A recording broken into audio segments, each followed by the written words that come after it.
ଶୁଆ କହିଲା, ପତ୍ନୀ ଯେତେ ସୁନ୍ଦରୀ ହୁଅନ୍ତୁ ନା କାହିଁକି, ତାଙ୍କୁ କେବେ ବି ଏହି ଚାରିଟି କଥା କହିବେ ନାହିଁ। ବନ୍ଧୁଗଣ, ଏକ ଜଙ୍ଗଲରେ ଗୋଟିଏ ଶୁଆ ଏବଂ ଗୋଟିଏ ଶାରୀ ରହୁଥିଲେ। ସେମାନେ ପରସ୍ପରକୁ ବହୁତ ପ୍ରେମ କରୁଥିଲେ। ପରସ୍ପର ବିନା ଗୋଟିଏ ମୁହୂର୍ତ୍ତ ମଧ୍ୟ ବଞ୍ଚି ପାରୁନଥିଲେ। ଯେତେବେଳେ ଶୁଆ ବସାରୁ ବାହାରକୁ ଉଡ଼ି ଯାଉଥିଲା, ଶାରୀ ଘଣ୍ଟା ଘଣ୍ଟା ଧରି ତା ପାଇଁ ଅପେକ୍ଷା କରୁଥିଲା। ଶାରୀ ଫେରିବା ପର୍ଯ୍ୟନ୍ତ ଖାଉ ନଥିଲା କି ପିଉ ନଥିଲା। ଗୋଟିଏ ଦିନର କଥା, ଶୁଆ କୌଣସି ସ୍ଥାନକୁ ଚାଲି ଯାଇଥିଲା। ଶାରୀ ବହୁତ ଦିନ ଧରି ତାକୁ ଅପେକ୍ଷା କରିଥିଲା। କିଛି ସମୟ ପରେ ଶୁଆ ଚୁପ୍ କରି ଆସି ନିଜ ବସାରେ ଶୋଇପଡ଼ିଲା। ଶୁଆର ବିଚଳିତ ଅବସ୍ଥା ଦେଖି ଶାରୀ ପାଖକୁ ଯାଇ ପଚାରିଲା, କ'ଣ ହେଲା? ଆଜି ତୁମେ ବହୁତ ଦୁଃଖିତ ଦେଖାଯାଉଛ। ଶୁଆ କହିଲା, ଠିକ୍ ଅଛି। କିନ୍ତୁ ଶାରୀ ଜିଦ୍ ଧରିଲା, ତୁମେ ମୋ ଠାରୁ କିଛି ଲୁଚାଉଛ। ଶାରୀର ବାରମ୍ବାର ଜିଦ୍ ପରେ ଶୁଆ କହିଲା, ଯଦି ତୁମେ ମୋତେ କିଛି ପଚାରିବାକୁ ଚାହୁଁଛ, ତେବେ ମୁଁ ପ୍ରଥମେ ତୁମକୁ ଏକ କାହାଣୀ କହିବି। ଭଲ ଭାବରେ ବୁଝ, ତାପରେ ତୁମେ ଯାହା ଉପଯୁକ୍ତ ମନେ କରିବ। ଶୁଆ କାହାଣୀ କହିବା ଆରମ୍ଭ କଲା। ଶୁଆ କହିଲା, ଗୋଟିଏ ରାଜ୍ୟରେ ଜଣେ ରାଜା ଏବଂ ଜଣେ ରାଣୀ ରହୁଥିଲେ। ସେମାନେ ବିଭିନ୍ନ ପ୍ରକାରର ପୂଜାପାଠ କରୁଥିଲେ, କିନ୍ତୁ ସେମାନଙ୍କର କୌଣସି ସନ୍ତାନ ହେଉନଥିଲା। ରାଜା ଏବଂ ରାଣୀ ଉଭୟ ବୃଦ୍ଧ ହେଉଥିଲେ। ଗୋଟିଏ ଦିନ ରାଜା ଏବଂ ରାଣୀ ଗଭୀର ଚିନ୍ତିତ ହୋଇଗଲେ। ଭାବୁଥିଲେ ଯେ ରାଜ୍ୟର ଅବସ୍ଥା କ'ଣ ହେବ, କିଏ ଏହାର ଉତ୍ତରାଧିକାରୀ ହେବ। ଏହା ଏତେ ବିଶାଳ ରାଜ୍ୟ, କିଏ ଏହାକୁ ପରିଚାଳନା କରିବ? ସେମାନଙ୍କ ଲୋକଙ୍କ ଦାୟିତ୍ୱ କିଏ ନେବ? ରାଜା ଏବଂ ରାଣୀ ଦିନରାତି ଏହି ଚିନ୍ତାଗ୍ରସ୍ତ ଥିଲେ। ସେମାନେ ଖାଇବା ପିଇବା ବିଷୟରେ ଚିନ୍ତା ମଧ୍ୟ କରିପାରୁ ନଥିଲେ। ଗୋଟିଏ ସକାଳେ ଜଣେ ସନ୍ନ୍ୟାସୀ ରାଜାଙ୍କ ଦରବାରରେ ପହଞ୍ଚିଲେ। ଏହା ଦେଖି ଜଣେ ଦାସୀ ରାଣୀଙ୍କ ପାଖକୁ ଦୌଡ଼ି ଦୌଡ଼ି ଗଲା। ସନ୍ନ୍ୟାସୀଙ୍କ ସମ୍ପର୍କରେ ଦାସୀ କହିଲା। ରାଣୀ ଆସି ସନ୍ନ୍ୟାସୀଙ୍କୁ ଦାନ ଦେଇ କହିଲେ, ଏହା ମୋର ଶେଷ ଦାନ। ଏହାପରେ ମୁଁ ମୋ ହାତରେ ଆଉ କୌଣସି ଦାନ ଦେବି ନାହିଁ। ରାଣୀ ଚାଉଳ ଭର୍ତ୍ତି ପାତ୍ର ସନ୍ନ୍ୟାସୀଙ୍କ ଥଳିରେ ରଖିଲେ। ତାଙ୍କ ଦୁଃଖ ଦେଖି ସନ୍ନ୍ୟାସୀ ପଚାରିଲେ, ରାଣୀ, କ'ଣ ହେଲା? ତୁମେ ଏତେ ଦୁଃଖିତ କାହିଁକି?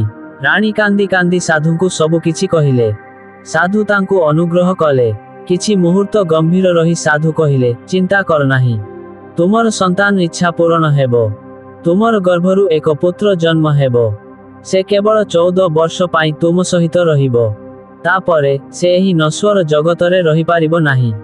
ସେ ଏହା କହିବା ସହ ଥଳିରେ ହାତ ପୁରାଇଲେ ଓ କିଛି ଚାଉଳ ବାହାର କରି ରାଣୀଙ୍କୁ ଦେଲେ।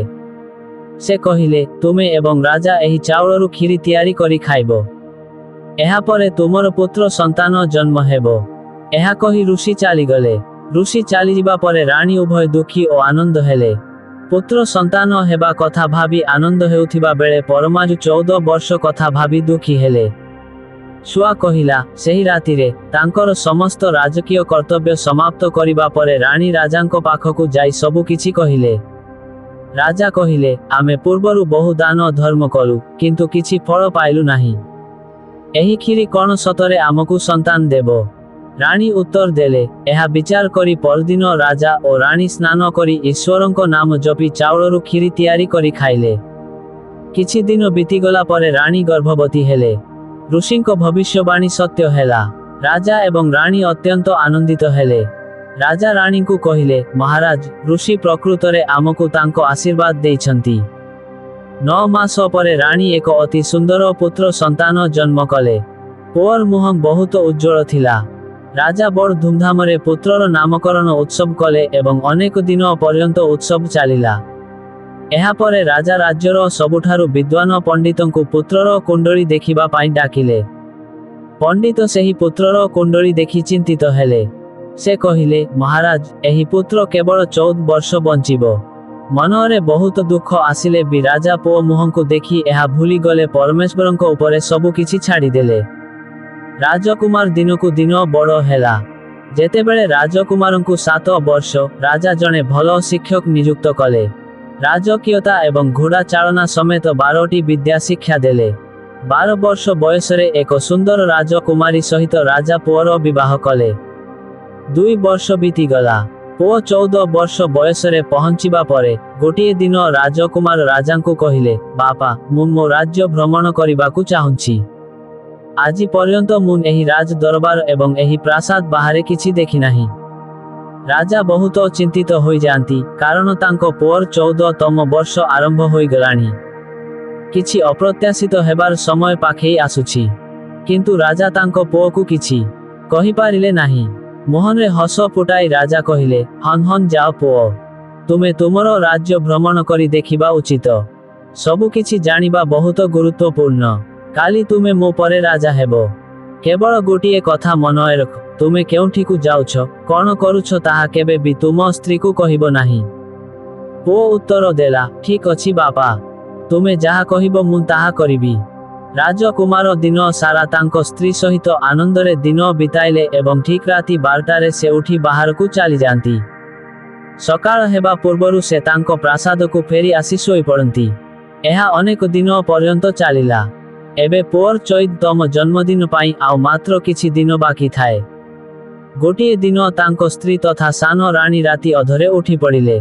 रानी देखंती जे बिछणारे राजकुमार नाहांती। से राजप्रासादर सबुठी खोजिले, किंतु राजकुमारंकु केउठी पाइले नाही। से कौन करिबे किछि न कहि नीरव रहिले। सकाळे देखिले तांको स्वामी बिछणारे शोइछंती। से तांकु किछि पचारिले नाही। द्वितीय दिन रातिरे मध्य समान घटना घटिला। एहा अनेक दिन पर्यंत जारी रहिला। सानो रानी एहा देखि गभीर चिंतित और दुखित हेले। राजकुमार रातिरे केउठिकु जांती, से कौन करंती, से काहाकु भेटंती, एही भली तांको मनरे अनेक प्रश्न उठिला, किंतु से पचारिबाकु भय कले। स्वामी को पचारिले काळे से क्रोधित हेबे बा क्रोधरे किछि अनर्थ हेबो एहा भाबी चुप रहिले। ससुरंकु पचारिबाकु मन कले, एहा द्वारा परिवारर मर्यादा क्षुण्ण आशंकारे किछि कहिले नाही। एहा भाबी भाबी खाइबा पीबा छाड़ी देले। धीरे धीरे सानो रानी पतला एवं दुर्बल होई गले। जणे मालुनी सबुबेले सानो रानी को फूल देबा पाई राजप्रासाद को आसंती। बुढ़ीर ध्यान सानो रानी को आड़कू गला। क्षीण स्वास्थ्य संपर्क रे मालुनी पचारिबारु सानो रानी कहिले, राजकुमार रातिरे कुआडे जाउछंती, से काहाकू भेटुछंती, तांकर प्रेमिका अछि कि आदि विषय रे आलोचना कले। मालुनी सानो रानी को कथा सुनिबा परे एक परामर्श देला। मालुनी कहिला, झियो आज रातिरे सोइबो नाही। तांकु अनुसरण करी देखो से केउठाकू जाउछंती, काहाकू भेटुछंती कड़ा नजर रख। किंतु जदि मु सोई पड़े तेबे मु कौन करिबी एहा सानो रानी प्रश्न कले। मालुनी बुढ़ी कहिला, गोटिए काम कर, तुमर बाम आंगुठीरे एक छोट क्षत कर एवं ता उपरे किछि लंका छिंच।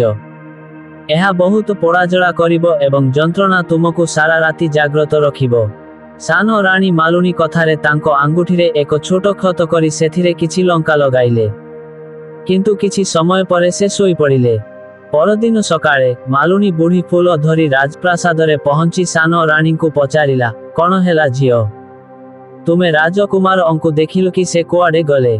सानो रानी कहिले, ना मा, किछि समय पाई जड़ापोड़ा जोगु मु सोई पारिली नाही, किंतु जड़ापोड़ा कमिबा मात्रे मु सोई पड़िली। तापरे मु जानी नाही कौन हेला। बुढ़ी कहिला, ठीक अछि, आज तुम आंगुठीरे पूर्व अपेक्षा एक बड़ क्षत कर एवं सेथिरे अधिक लंका लगाओ। रानी मध्य सेही परी कले। तथापि सानो रानी एथिरे विफल हेले। राजकुमार उठी गला बेलकु से जानी पारिले सत, किंतु निद जोगु तांको आखि बंद होई गला। तापर दिन सानो रानी मालुनी को कहिले, मां आज मध्य तांको जगी पारिली नाही। बुढ़ी कहिला, झियो सबु ठीक होई जिवो। आज रातिरे तुमे क्षत को बड़ करी सेथिरे लंका सहित अधिक लूण लगाओ। आउ गोटिए काम कर झियो, जेतेबेले से जिबाकु बाहरिबे तांको आगरे ठिया होई तांको रास्ता अवरोध कर। सानो रानी बुढ़ी तांको जाहा कहिथिला ताहा कले। से रातिरे सोई पारिले नाही। जेतेबेले स्वामी राति 12टारे बिछणारु उठी राजप्रासाद छाड़िबाकु आगकु बढ़िले, सेतेबेले सानो रानी आसी तांको स्वामींको आगरे ठिया होई बुढ़ी तांको जेपरी कहिथिले सेहीपरी भाबरे तांको रास्ता अवरोध कले। तुमे केउठिकु जाउछ एवं काहाकु भेटिबाकु जाउछ, मोते कोह, मुंता परे तुम रास्ता छाड़िबी। राजकुमार तांको स्त्री को कहिले, देखो यदि मु तुमको एहा कहे तुमे आउ मोते देखि पारिबो नाही। सानो रानी कहिला, किंतु प्रथमे मोते कोह, तुमे रातिरे केउठिकु जाओ, तुमे कौन कर एवं तुमे काहाकु भेट। राजकुमार तांको स्त्री को जिद आगरे संपूर्ण असहाय होई पड़िले। सेतेबेलकु राजकुमारंको आउ 14 वर्ष शेष हेबाकु बसिथिला। सानो रानी को एही जिद को देखि राजकुमार किछि मंत्रयुक्त चाउल तांकु देले, कहिले, एही चाउल को 2 हाथरे धर, प्रथमे तुमरो डाहाण हाथरे, थिबा चाउल मो उपरे फोपाड़िब। तुमे जानी पारिब मु किए। परे तुमर बाम हातरे थिबा चाउल मो उपरे फोपाड़िब। एहा परे मु निज स्वरूपकु फेरी आसीबी। किंतु जदि तुमे तुमर बाम हातर चाउल मो उपरकु फिंगिबाकु भूली जाओ तेबे मु आउ तुम पाखकु फेरिबी नाही। एहा मने रख। सानो रानी तांको डाहाण हातर चाउल तांको स्वामींको उपरकु फिंगिले। राजकुमार हठात एक घोड़ारे परिणत होइगले। लंबा बेक सह एक सुंदर धड़ा घोड़ा। घोड़ा रूप पाइबा परे राजकुमार पूर्ण गतिरे दौड़िबाकु आरंभ कले। रानी घोड़ाकु देखि भयभीत होइगले। राजकुमार तांको बाम हाथ चाउल फिंगिबा विषय जहा कहिथिले ताहा से भूली गले। तांको आखि आगरे घोड़ाटी राजप्रासादरु बाहरकु दौड़ी पड़ाइगला। एहा परे सानो रानी अनुतापरे पूर्ण होइगले।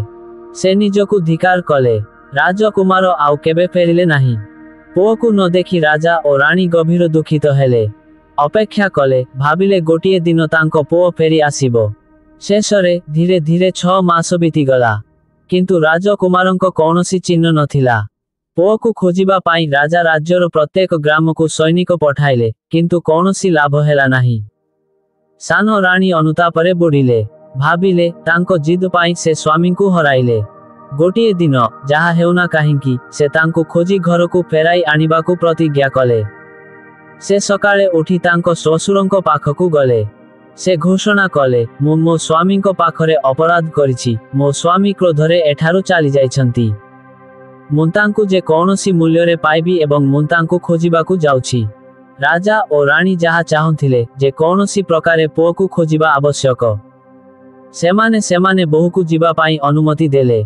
सेमाने कहिले, झियो तुमे जहा इच्छा करुछो ताहा कर, जेउठाकु इच्छा जाओ, किंतु आम पुओकु फेराई आन। परमेश्वर तुमकु आशीर्वाद करंतु। सानो रानी निजकु जने धनी महिलांको बेसरे सजाई किछि दास एवं दासी ओ किछि जिनिसपत्र नेई राज्यर सीमाकु गले। से सेठारे एक बड़ो रेस्टोरेंट खोलिले। से समस्त यात्रींकु मागणा खाद्य परिवेषण करिबा आरंभ कले। किंतु गोटिए शर्त रखिले, जदि केही किछि अद्भुत कथा देखिबो तांकु जणाइबो। सेठाकु आसुथिबा प्रत्येक नागरिक कुहंती, मु एहा देखिली, मु ताहा देखिली, एवं मागणा खाद्य खाई चाली जांती। किंतु सानो रानी जहा चाहुथिले ताहा पाउ नथिले। दिनगुड़िक एहिपरि बीतीगला। गोटिए दिन रानीको प्रासादकु फूल आनुथिबा वृद्धा महिलांकर गोटिए पुओ ओ बहु थिले। सेमानंकर गोटिए छोटो पुओ थिला, अर्थात बुढ़ीर गोटिए नाती थिला। सकाळे पुओ एवं बहु कामकु जिबा परे बुढ़ी नातीर जत्न नेबार दायित्व नेउथिले। किंतु थरे वृद्धा एक कामरे बाहरकु जाई फेरी नथिले। सेतेबेळकु संध्या होइगला। संध्या हेबा मात्रे पुओ एवं बहु कामरु फेरी पिलाटीकु एका कांदुथिबा देखिले। सेमाने रागी गले। ठीक सेतिकी बेळे वृद्धा घरे पहुंचिले। पुओ पचारिले, तुमे नातीकु एका छाड़ी केउठाकु जाइथिलो। वृद्धा कहिले जे से घर पाई बिलरु गोबर संग्रह करिबाकु जाइथिले। जदि तुमे पुणी थरे पिलाकु एका छाड़ी घरर कौनसी स्थानकु जाओ, मु तुमकु घरु बाहर करि देबी, से कहिले। बुढ़ी उत्तर देला, ना पुओ, मु आउ केबे एपरि करिबी नाही। किंतु परदिन से एहा भूलीगला एवं पुणी गोबर संग्रह करिबाकु गला। संध्यारे जेतेबेळे तांको पुओ ओ बहु सेमानंको कामरु फेरिले, सेमाने तांको पिलाकु एका एवं पुणी कांदुथिबार देखिले। तांको पुओर धैर्य हरेई बसिला एवं बुढ़ी फेरी आसीबा परे सेमाने ताकु घरु बाहर करिदेले। बुढ़ी राति सारा अंधारे घर बाहरे बसी रहिला एवं सकाळ हेबा मात्रे से तार टोकेई धरी गोबर संग्रह करिबाकु बाहरी गला। सेदिन गोबर लंडा संग्रह करिबा तार पागळामी थिला। से गोबर लंडा संग्रह करुथिबा समयरे केतेबेळे अंधार होइगला ताहा से जानि पारिला नाही।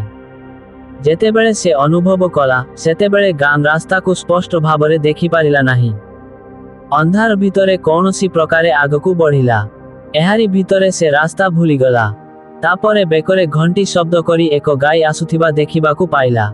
एहा देखि बुढ़ी भाबिले, जदि मु एही गाय को अनुसरण करे तेबे मु निश्चित भाबरे गांरे पहुंचिबी। एहा भाबी बुढ़ी ताको अनुसरण करिबाकु लागिले।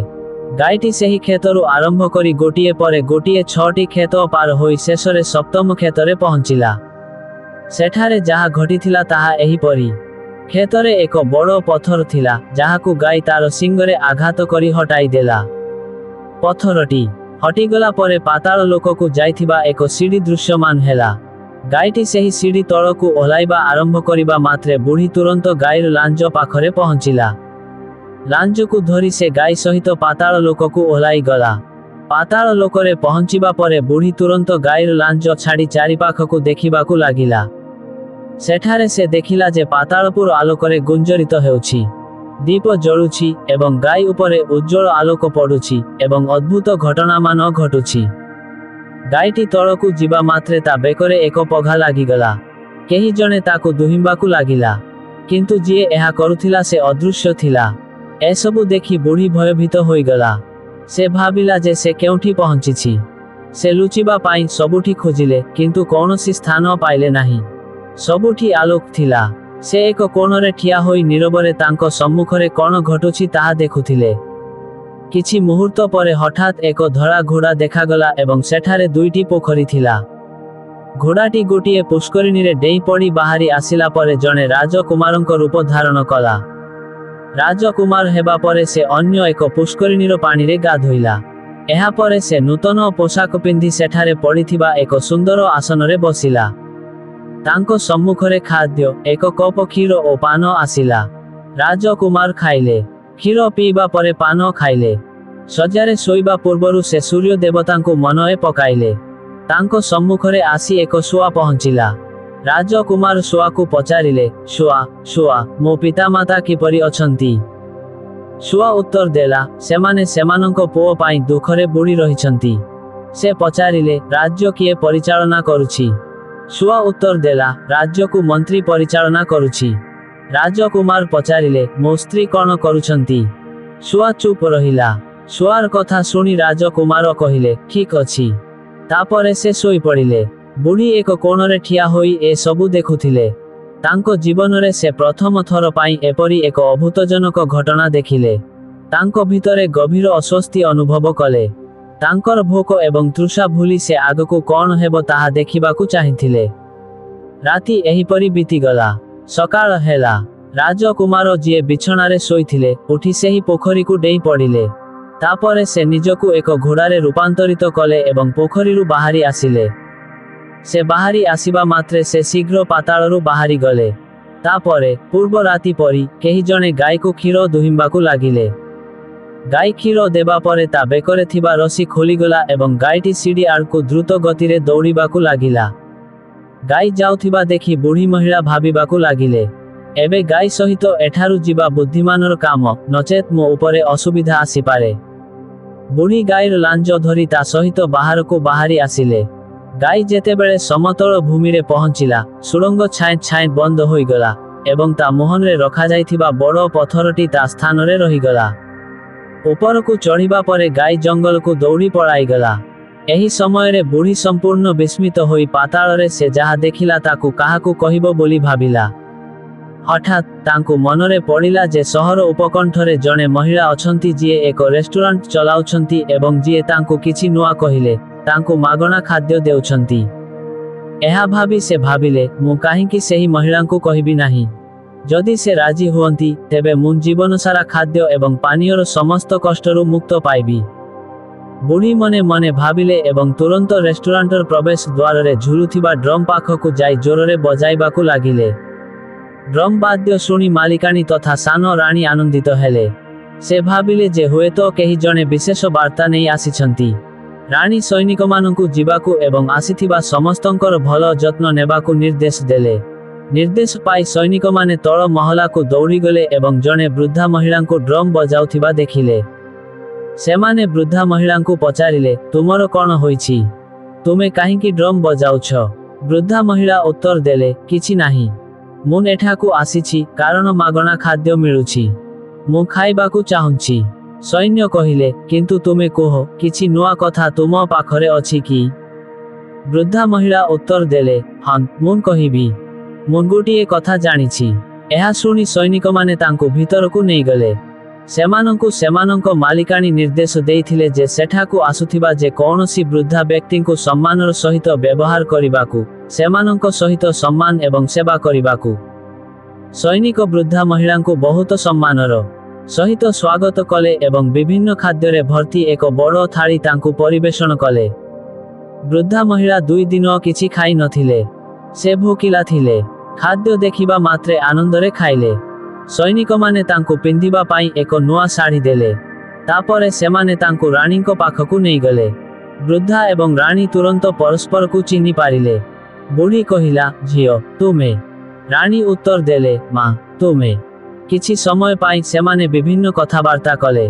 ତାପରେ ରାଣୀ କହିଲେ, ଦେଖ ମା, ଯଦି ତୁମେ ମୋତେ କିଛି ଅଭୂତ କଥା କୁହ, ତେବେ ମୁଁ ସାରା ଜୀବନ ତୁମର ଯତ୍ନ ନେବି ଏବଂ ତୁମକୁ ରାଣୀ ମାତା ପରି ବ୍ୟବହାର କରିବି। ଏହା ଶୁଣି ବୁଢ଼ୀ ରାଜକୁମାରୀଙ୍କୁ ସେହି ଚରାଭୂମିରୁ ପାତାଳ ଯାଏ ଯାହା ଦେଖିଥିଲା ତାହା ବର୍ଣ୍ଣନା କଲା। ସାନ ରାଣୀ ତୁରନ୍ତ ବୁଢ଼ୀକୁ କହିଲେ, ମା, ମୋତେ ସେହି ସ୍ଥାନକୁ ନେଇଯାଅ। ବୁଢ଼ୀ ଉତ୍ତର ଦେଲେ, ନା ଝିଅ, ଏହା ପାତାଳ, ଯେଉଁଠାରେ ସାପ ଅଛନ୍ତି। ଯଦି କେହି ତୁମକୁ ଦେଖେ ତେବେ ତୁମର ଜୀବନ ବିପଦରେ ପଡ଼ିପାରେ। ସେ କୌଣସି କଥା ଶୁଣିଲେ ନାହିଁ। ସେ ତାକୁ ସେହି ସ୍ଥାନକୁ ନେଇଯିବାକୁ ଜିଦ ଧରିଲେ।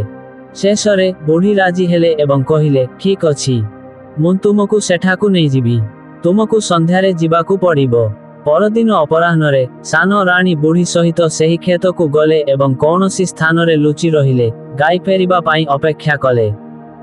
ସନ୍ଧ୍ୟା ହେଲା, ଅନ୍ଧାର ହୋଇଗଲା। ଗାଈ ସବୁଦିନ ପରି ଆସି ପହଞ୍ଚିଲା। ସେମାନେ ଗାଈ ଲାଞ୍ଜ ଧରି ପାତାଳପୁରରେ ପହଞ୍ଚିଲେ। ବୁଢ଼ୀ ଗୋଟିଏ କୋଣରେ ଲୁଚି ରହିଲା। ସେଦିନ ବି ସମାନ ଘଟଣା ଘଟିଲା। ରସି ଛାଏଁ ଛାଏଁ ଗାଈ ବେକରେ ପଡ଼ିଗଲା। ଜଣେ ଅଦୃଶ୍ୟ ପୁରୁଷ ଦେଖାଗଲେ ଏବଂ ଗାଈକୁ ଦୁହିଁବାକୁ ଲାଗିଲେ। ଏକ ଧଳା ଘୋଡ଼ା ଏକ ପୋଖରୀକୁ ଡେଇଁ ରାଜକୁମାର ଭାବରେ ଉଭା ହେଲା। ରାଜକୁମାର ଅନ୍ୟ ପୋଖରୀରେ ଗାଧୋଇବା ପରେ ତାଙ୍କ ସମ୍ମୁଖରେ ଥିବା ଥାଳିରେ ଖାଦ୍ୟ ଓ କ୍ଷୀର ଆସିଲା। ସୁପାରି ବି ଆସିଲା। ଖାଦ୍ୟ ଏବଂ ସୁପାରି ଖାଇଲା ପରେ ରାଜକୁମାର ଶୋଇବାକୁ ଗଲେ ଏବଂ ଶୋଇବା ପୂର୍ବରୁ ସୂର୍ଯ୍ୟ ଦେବତାଙ୍କୁ ଡାକି ସେ ତାଙ୍କ ସମ୍ମୁଖରେ ବସିଥିବା ଶୁଆକୁ ପଚାରିଲେ, ଶୁଆ, ଶୁଆ, ମୋ ବାପା ମା ଏବେ କ'ଣ କରୁଛନ୍ତି? ଶୁଆ ଉତ୍ତର ଦେଲା ନାହିଁ, ବରଂ ଦୁଃଖିତ ହେଲା। ରାଜକୁମାର ଉତ୍ତରରୁ ସବୁ ବୁଝିପାରିଲେ। ଏହାପରେ ସେ ବିଛଣାରେ ଶୋଇପଡ଼ିଲେ। ରାଣୀ ଅଧୈର୍ଯ୍ୟ ହୋଇ ତାଙ୍କ ସ୍ୱାମୀଙ୍କ ପାଖକୁ ଦୌଡ଼ିଗଲେ ଏବଂ ତାଙ୍କ ପାଦ ଧରିବାକୁ ହାତ ବଢ଼ାଇଲେ। ରାଜକୁମାର ତୁରନ୍ତ ତାଙ୍କ ସ୍ତ୍ରୀଙ୍କୁ ଚିହ୍ନି ପାରିଲେ। ସେ ଶୀଘ୍ର ପଛକୁ ହଟିଗଲେ ଏବଂ ଚିତ୍କାର କଲେ, ନା ନା, ମୋତେ ସ୍ପର୍ଶ କର ନାହିଁ, ନଚେତ୍ ତୁମେ କ୍ଷୟପ୍ରାପ୍ତ ହେବ। ରାଣୀ ହାତ ଯୋଡ଼ି ତାଙ୍କ ସ୍ୱାମୀଙ୍କୁ ତାଙ୍କ ଭୁଲ ପାଇଁ କ୍ଷମା ମାଗିବାକୁ ଲାଗିଲେ। ହେ ସ୍ୱାମୀ, ମୁଁ ଏକ ଗୁରୁତର ଭୁଲ କରିଛି। ମୁଁ ଆପଣଙ୍କୁ ରାତିରେ କେଉଁଠିକୁ ଯାଆନ୍ତି ତାହା ପଚାରିବା ଉଚିତ ନଥିଲା। ମୁଁ ମୋର ଭୁଲ ସ୍ୱୀକାର କରୁଛି। ମୋ ଭୁଲ ପାଇଁ ମୁଁ ଦଣ୍ଡ ପାଇଛି। ଏବେ ଘରକୁ ଚାଲ। ତୁମର ବାପା ମା ଶଯ୍ୟାଶାୟୀ। ରାଜକୁମାର କହିଲେ, ତୁମେ ଥରେ ଭୁଲ କରିଛ, ଆଉ ଥରେ ଏପରି କର ନାହିଁ। ରାଣୀ କାନ୍ଦିବାକୁ ଲାଗିଲେ ଏବଂ ଭୂମିରେ ମୁଣ୍ଡ ପିଟିଲେ। ରାଜକୁମାର ତାଙ୍କ ପ୍ରତି ଦୟା କଲେ। ସେ ତାଙ୍କୁ କହିଲେ, ଯଦି ତୁମେ ମୋତେ ଚାହୁଁଛ ତେବେ ତୁମକୁ ଗୋଟିଏ କାମ କରିବାକୁ ପଡ଼ିବ। ଏହା ଏକ ବହୁତ କଷ୍ଟକର କାମ ଏବଂ ତୁମେ ଏହାକୁ ଏକା କରିବାକୁ ପଡ଼ିବ। ରାଣୀ କହିଲେ, ମୋତେ କୁହ, ଯେତେ କଷ୍ଟକର କାମ ହେଲେ ବି ମୁଁ ଏହାକୁ ସମାପ୍ତ କରିବି। ରାଜକୁମାର କହିଲେ, ତୁମେ ଏହି ପାତାଳରୁ ଉପରକୁ ଉଠିବା ମାତ୍ରେ ତୁମେ ଏକ ଘନ ଜଙ୍ଗଲ ଦେଖିବ। ଏପରି 6ଟି ଜଙ୍ଗଲ ପାର କରିବା ପରେ ଯେତେବେଳେ ତୁମେ ସପ୍ତମ ଜଙ୍ଗଲରେ ପହଞ୍ଚିବ, ତା ମଧ୍ୟରେ ଏକ ବଟଗଛ ଅଛି, ଯାହା ପତ୍ର, କଣ୍ଟା ଏବଂ ଅନ୍ୟାନ୍ୟ ଜିନିଷ ଦ୍ୱାରା ଘେରି ରହିଛି। ବାଘ, ସିଂହ, ଭାଲୁ ଏବଂ ସାପ ସମସ୍ତେ ଆସି ସେଠାରେ ପହଞ୍ଚିବେ। ତୁମେ ସେମାନଙ୍କୁ ସମସ୍ତଙ୍କୁ ଘଉଡ଼ାଇ ଦେବାକୁ ପଡ଼ିବ, ସ୍ଥାନଟିକୁ ସଫା କରିବାକୁ ପଡ଼ିବ ଏବଂ ରଙ୍ଗୋଲି ପରି ଗୋବରରେ ଲେପନ କରି ଏହାକୁ ପବିତ୍ର କରିବାକୁ ପଡ଼ିବ। ସେଠାରେ ସୂର୍ଯ୍ୟଦେବଙ୍କୁ ଆରାଧନା କରିବ। ସୂର୍ଯ୍ୟଦେବ ସନ୍ତୁଷ୍ଟ ହେଲେ ତାଙ୍କୁ ଦକ୍ଷିଣ ଧଳା ଘୋଡ଼ାକୁ ମାଗିବ।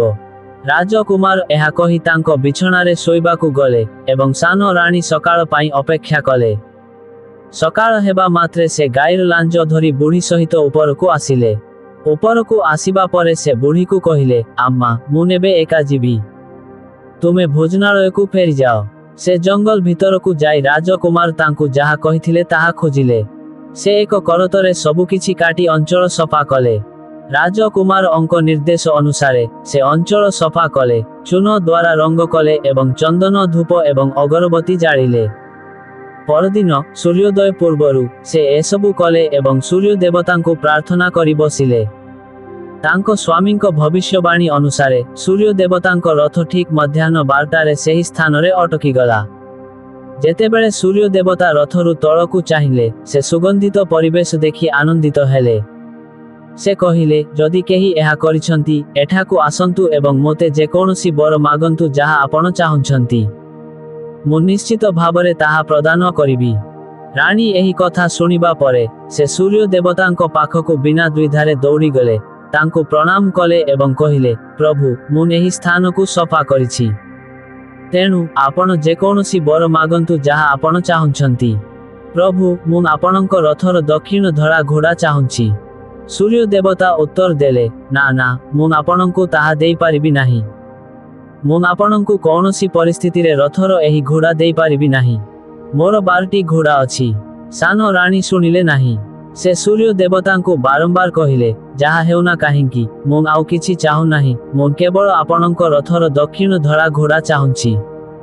ସେ କାନ୍ଦି କାନ୍ଦି କହିଲେ, ମୁଁ ନିଜକୁ ଆପଣଙ୍କ ପାଦ ତଳେ ବିସର୍ଜନ କରିବି। ସୂର୍ଯ୍ୟ ଦେବତା ଏକ ନୈତିକ ଦ୍ୱନ୍ଦ୍ୱର ସମ୍ମୁଖୀନ ହେଲେ। ସେ କଥା ଦେଇଥିଲେ, ଏବେ ସେ ତାଙ୍କ କଥାରୁ ପଛକୁ ଫେରି ପାରିଲେ ନାହିଁ। ସେ କହିଲେ, ଠିକ୍ ଅଛି, ମୁଁ ଆପଣଙ୍କୁ ଘୋଡ଼ା ଦେଉଛି, କିନ୍ତୁ ତୁମେ ଏହାକୁ ଏଠାରେ ପାଇବ ନାହିଁ। ତୁମକୁ ପାତାଳରୁ ଆଣିବାକୁ ପଡ଼ିବ।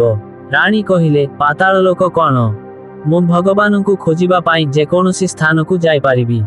ଏହାପରେ ସୂର୍ଯ୍ୟ ଦେବତା ଚାଲିଗଲେ। ଏହି ସମୟରେ ରାଣୀ ଜଙ୍ଗଲରୁ ତାଙ୍କ ଭୋଜନାଳୟକୁ ଫେରି ଆସିଲେ। ତାପରେ ସେ ବୁଢ଼ୀକୁ କ୍ଷେତକୁ ନେଇଗଲେ। ସନ୍ଧ୍ୟା ହେଲା। ସନ୍ଧ୍ୟା ହେବା ମାତ୍ରେ ଗାଈ ଆସି ପହଞ୍ଚିଲା ଏବଂ ତାର ଲାଞ୍ଜ ଧରି ସେମାନେ ଦୁହେଁ ପାତାଳ ଲୋକକୁ ଉଠିଗଲେ। ରାଣୀ ଏବଂ ବୁଢ଼ୀ ଶୀଘ୍ର ତଳକୁ ଗଲେ। ପାତାଳ ଲୋକରେ ଯାହା ଘଟିଥିଲା ତାହା ପୂର୍ବ ପରି ପ୍ରକାଶ ପାଇବାକୁ ଲାଗିଲା। ଘୋଡ଼ାଟି ଏକ ପୋଖରୀରେ ଗାଧୋଇଲା ଏବଂ ରାଜକୁମାର ହେଲା। ଘୋଡ଼ାଟି ଗାଧୋଇବା ପରେ ବିଛଣାରେ ବସିଲା ଏବଂ ଖାଦ୍ୟ ଏବଂ ପାନୀୟର ଏକ ପ୍ଲେଟ୍ ତାଙ୍କ ସମ୍ମୁଖରେ ଦେଖାଗଲା। ପୂର୍ବରୁ ଯାହା ଘଟିଥିଲା ତାହା ସମାନ ଭାବରେ ଜାରି ରହିଲା। କିନ୍ତୁ ଆଜି କିଛି ନୂଆ ଘଟିଲା। 2ଟି ପ୍ଲେଟ୍, 2 କପ୍ କ୍ଷୀର, 2ଟି ପାନ ପତ୍ର ତାଙ୍କ ସମ୍ମୁଖରେ ଦେଖାଗଲା। ସେ କିଛି କହିଲେ ନାହିଁ। ପୂର୍ବ ପରି ଘଟଣା ଘଟିଲା। ରାଜକୁମାର ଶୁଆକୁ ପଚାରିଲେ, ମୋ ବାପା କ'ଣ କରୁଛନ୍ତି? ଶୁଆ ଉତ୍ତର ଦେଲା, ତୁମ ଦୁଃଖରେ ସେମାନେ ଦୁହେଁ ମୃତ୍ୟୁ ମୁଖରେ ଅଛନ୍ତି। ଏହା ଶୁଣି ତାଙ୍କ ଆଖିରୁ ଲୁହ ଝରି ପଡ଼ିଲା। ତାପରେ ସେ ପଚାରିଲେ, ମୋ ରାଜ୍ୟ କିଏ ଚଳାଉଛି? ଶୁଆ ଉତ୍ତର ଦେଲା, ମନ୍ତ୍ରୀ ଚଳାଉଛି। ସେ ସବୁ କିଛି ହଡପ କରୁଛି। ସେ ଲୋକମାନଙ୍କୁ ଅତ୍ୟାଚାର କରୁଛି। ଏହା ଶୁଣି ରାଜକୁମାର କ୍ରୋଧିତ ହୋଇଗଲେ। ସେ କ୍ରୋଧରେ ତାଙ୍କ ହାତ ମୁଠାକୁ ଧରି ପଚାରିଲେ, ଶୁଆ ଶୁଆ, ମୋ ସ୍ତ୍ରୀ ଏହି ସମୟରେ କ'ଣ କରୁଛନ୍ତି? ଶୁଆ କିଛି କହିଲା ନାହିଁ। ସେ ନୀରବ ରହିଲା। ରାଣୀଙ୍କ ମନ ମରିଗଲା। ସେ ଦୌଡ଼ି ଦୌଡ଼ି ତାଙ୍କ ସ୍ୱାମୀଙ୍କ ପାଦ ତଳେ ପଡ଼ିଗଲେ। କହିଲେ, ଏବେ ମୁଁ ତୁମକୁ ପାଇଲି। ରାଜକୁମାର କହିଲେ, ତୁମେ ଠିକ୍ କହୁଛ। ତୁମେ ଆଉ ଘୋଡ଼ା ହେବ ନାହିଁ। ନା, ମୁଁ ଆଉ ଘୋଡ଼ା ହେବି ନାହିଁ। ମୋତେ ପାଇବା ପାଇଁ ତୁମେ ଏତେ କଷ୍ଟ ସହିଛ। ସେଥିପାଇଁ ସୂର୍ଯ୍ୟଦେବ ମୋତେ ସବୁଦିନ ପାଇଁ ଘୋଡ଼ା ଜନ୍ମରୁ ମୁକ୍ତ କରିଛନ୍ତି। ରାଜପୁତ୍ର ସାନ ରାଣୀଙ୍କୁ କୁଣ୍ଢେଇ ପକାଇ ତାଙ୍କ ଲୁହ ପୋଛି ଦେଲେ। ଏହାପରେ ସେଠାରେ ବସିଥିବା ଶୁଆଟି କହିଲା ଯେ ତୁମେ ଦୁହେଁ ଯିବା ପୂର୍ବରୁ, ହେ ରାଜକୁମାର ଏବଂ ରାଜକୁମାରୀ, ମୋର ଏହି 3ଟି କଥା ମନେ ରଖ। ଶୁଆଟି ରାଜକୁମାରକୁ କହିଲା ଯେ ତୁମର ସ୍ତ୍ରୀ ଯେତେ ପ୍ରିୟ ହେଉ, ତୁମେ ତାଙ୍କୁ ଯେତେ ସମ୍ମାନ କର, ତୁମେ ତାଙ୍କୁ କେବେବି ଏହି 4ଟି କଥା କହିବା ଉଚିତ ନୁହେଁ। ପ୍ରଥମତଃ, ତୁମେ କେବେବି ତୁମର ସ୍ତ୍ରୀକୁ ଏପରି କିଛି କହିବା ଉଚିତ ନୁହେଁ ଯାହା ତୁମେ ଏବଂ ତୁମର ପରିବାର ପାଇଁ ଅସୁବିଧା ଆଣିବ। ଦ୍ୱିତୀୟତଃ, ତୁମେ ସେହି କଥାଗୁଡ଼ିକ ତୁମର ସ୍ତ୍ରୀକୁ କହିବା ଉଚିତ ନୁହେଁ ଯାହାକୁ ତୁମେ ଗୁପ୍ତ ରଖିବାକୁ ଚାହୁଁଛ ଏବଂ କାହା ସହିତ ସେୟାର କରିବାକୁ ଚାହୁଁନାହଁ। କାରଣ ମହିଳାମାନେ କିଛି ହଜମ କରିପାରନ୍ତି ନାହିଁ। ଯେଉଁଠି ହେଲେ ଏହି ଗୁପ୍ତ କଥାକୁ କହିଦେବେ। ତେଣୁ କେହି କେବେ ନିଜ ସ୍ତ୍ରୀ ସହିତ ଗୁପ୍ତ କଥା କହିବା ଉଚିତ ନୁହେଁ। ଏପରି ଜିନିଷ ଯାହା ନିଜ ଜୀବନକୁ ବିପଦରେ ପକାଇପାରେ, ନିଜ ପିତାମାତାଙ୍କୁ କଷ୍ଟ ଦେଇପାରେ କିମ୍ବା ନିଜ ପରିବାର ପାଇଁ ବିପଦ ଆଣିପାରେ, ସେଗୁଡ଼ିକୁ କେବେ ବି କୌଣସି ମହିଳାଙ୍କ ସହିତ ବାଣ୍ଟିବା ଉଚିତ ନୁହେଁ। ତାଙ୍କ ନିକଟରେ ଧନର ଉତ୍ସ ଓ ଭବିଷ୍ୟତ ଯୋଜନା ଗୁପ୍ତ ରଖ। ନହେଲେ ପଶ୍ଚାତାପ କରିବାକୁ ପଡ଼ିବ। ଶୁଆର କଥା ଶୁଣି ସାନ ରାଣୀ କହିଲେ, ଠିକ୍ ଅଛି। ମୁଁ ପୂର୍ବରୁ ଯେଉଁ ଭୁଲ କରିଥିଲି, ଆଉ କେବେ କରିବି ନାହିଁ। ରାଜକୁମାର ଏହା ଶୁଣିବା ପରେ ସାନ ରାଣୀଙ୍କୁ ପ୍ରେମରେ ଆଲିଙ୍ଗନ କଲେ। ସେ ତାଙ୍କ ରାଣୀଙ୍କ ଲୁହ ପୋଛି ଦେଲେ। କିଛି ସମୟ ପରେ ସକାଳ ହେଲା।